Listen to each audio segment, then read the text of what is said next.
জুলাই অভ্যুত্থানের অন্যতম সহযোদ্ধা এবং সমন্বয়ক, সোশ্যাল অ্যাক্টিভিস্ট এবং ডাক্তার তাসনিম জারা, তাকে নিয়েই থাকছে আজকের ভিডিওর আলোচনা।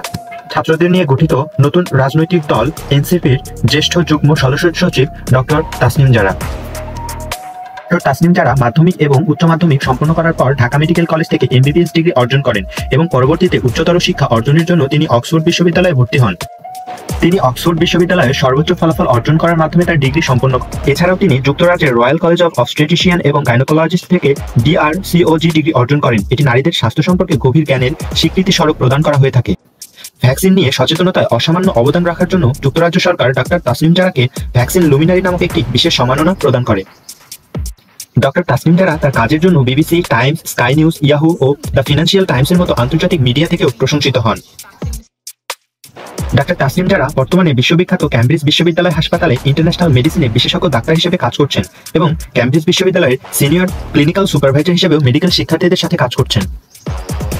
24 আন্দোলনের পূর্ব থেকে তিনি সোশ্যাল মিডিয়ায় বেশ জনপ্রিয় ব্যক্তিত্ব। তার বাংলায় বিভিন্ন স্বাস্থ্য সচেতনতামূলক কন্টেন্ট তৈরির পাশাপাশি তিনি একজন সোশ্যাল অ্যাক্টিভিস্ট হিসেবেও কাজ করে আসছেন দীর্ঘদিন যাবৎ। জুলাই গণ অভ্যুত্থানে দেশ এবং বিদেশের সকলকে সংগঠিত করতে সোশ্যাল মিডিয়ায় তিনি বেশ সক্রিয় ভূমিকা পালন করেছেন এবং বর্তমানে তিনি জাতীয় নাগরিক পার্টির জ্যেষ্ঠ যুগ্ম সদস্য সচিব হিসেবে কাজ করছেন। তিনি ঢাকা 17 আসন অর্থাৎ গুলশান, বনানী ও ক্যান্টনমেন্ট এলাকা থেকে এনসিপির প্রার্থী হতে আগ্রহী বলেও জানা গেছে।